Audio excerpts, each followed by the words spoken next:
Então, dando continuidade aqui à nossa conversação, nós falamos sobre o ego em Freud. O ego é... Existe o id, ego e superego, isso nós já falamos. Mas, em Jung, o ego é o centro, é um dos centros da psique. A psique é todo o complexo mental que nós temos. Tudo isso que nós chamamos de infraestrutura mental é o ego. E no ego está aquilo que nós chamamos de psique, né? Ou seja, a psique, melhor dizendo, é toda a infraestrutura mental que nós temos. E na psique está o ego, que é a infraestrutura que nós organizamos o mundo de forma mais ou menos consciente. Ou seja, a psique é toda a estrutura que nós temos, toda a infraestrutura mental. E nessa infraestrutura mental está o ego. O ego, nós organizamos o mundo mais ou menos, ou seja, o mundo organizado, o mundo que nós selecionamos e distribuímos as coisas em categorias, é o ego. Na psique também está as sombras. Sabia que você tem sombras na mente? Tipo coisas ruins? Também são as sombras, coisas que são escondidas e coisas que você não pode ficar revelando por aí. Lado obscuro. O lado obscuro, muito bem. Imagine um dia nós podermos gravar tudo que você pensa. Não. Não, é porque vocês só pensam maldade, é por isso. Eu poderia gravar tudo que eu penso. Professor, se eu gravasse tudo, eu ia virar um moleque. E na realidade, Nem sei quem é. se nós... Aliás, um dia alguém vai... Aliás, não vai ser difícil alguém criar essa máquina de ler o pensamento. Porque os nossos pensamentos, cada pensamento que nós temos, libera certos hormônios, libera certas substâncias. Então, por exemplo, hoje é possível você botar uma perna mecânica em alguém e no pensamento a pessoa mexer a perna. Tem um chip agora pra botar na Sim. Então, não é só ficção científica criarmos máquinas que leem o pensamento. Já pensou alguém chegar em você? Você está pensando assim. Mas pode chegar esse dia. Então, as sombras, né? Além das sombras, tem as sombras da nossa mente. E existem também alguns princípios que nós caminhamos com ele, que é o princípio da oposição, da equivalência e da entropia. A nossa mente só pode ser saudável porque existe nela uma série de oposições. Na psique tem oposições. Você às vezes fala assim: vou matar. Depois que você fala, vou matar, você, devo matar? Eu sou assim. Né? É o princípio da oposição. Esse princípio da oposição que está em nós nos ajuda, nos dá equilíbrio. E se esse princípio da oposição for muito para um lado só, seria psicopata, né? inclusive existe uma coisa na estrutura do prazer. Quando o prazer ele se concentra apenas em algumas partes do corpo, isso é necessário haver um equilíbrio, né? Então também nós precisamos dessa oposição. E se em que parte do corpo a pessoa que é desejo de matar, ela vem no... Não, é porque eu estou aqui abrindo um parênteses.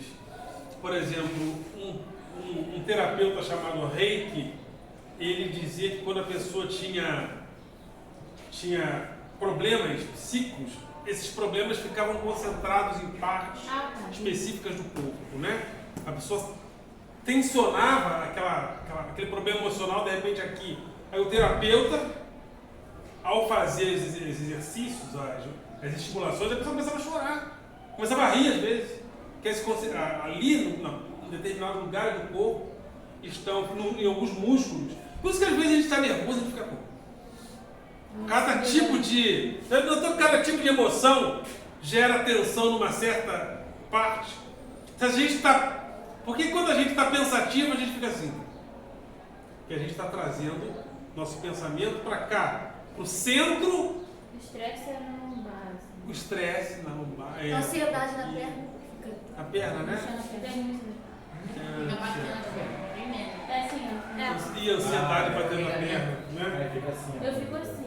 E no princípio da entropia, o princípio da equivalência, né? Equivalência é o seguinte. Vamos supor que você queira muito uma coisa. Matar alguém. Ao não poder matar, você vai precisar compensar aquilo de forma equivalente. De outra maneira, eu não vou matar, então eu vou beijar.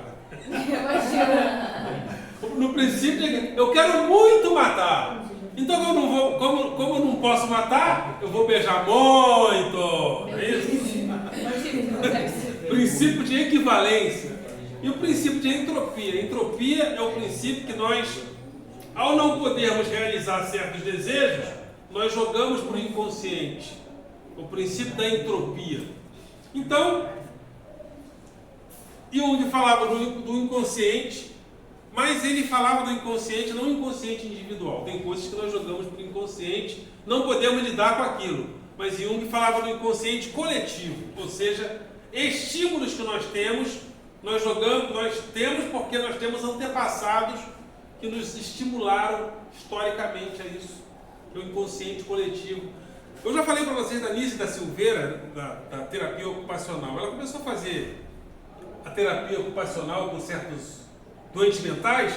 Eles começaram a fazer pinturas muito parecidas com a mandala. Já ouviu falar da mandala? Um símbolo místico que existe em vários lugares do mundo. Acho que eu sei como. Como eles fizeram aquela mandala tão perfeita se eles não tiveram aquela educação? Porque no inconsciente, segundo Jung teve contato com Nízia da Silveira.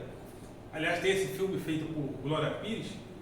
Jung teve contato com ela e identificou em Nízia da Silveira a própria tese dele. E então tem um inconsciente em nós que é um inconsciente coletivo, coisa que nós trazemos dos nossos ancestrais sem sabermos.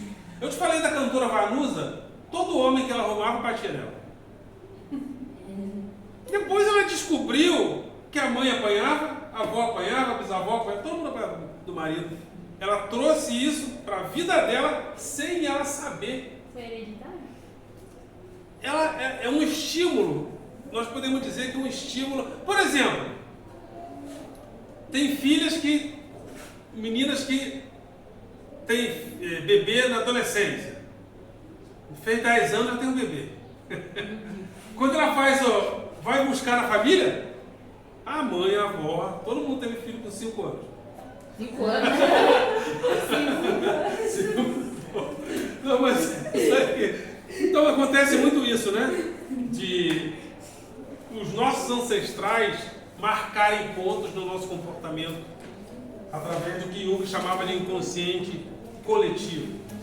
E tem também nesse inconsciente coletivo o que ele chamava de arquétipo, que são comportamentos padrões, ideias padrões. A ideia de que a mãe protege o filho é uma ideia padrão. Um arquétipo que nós recebemos. Então, quando a mãe briga com o bebê, o bebê responde, mas o bebê já traz aquilo da relação arquetípica, né?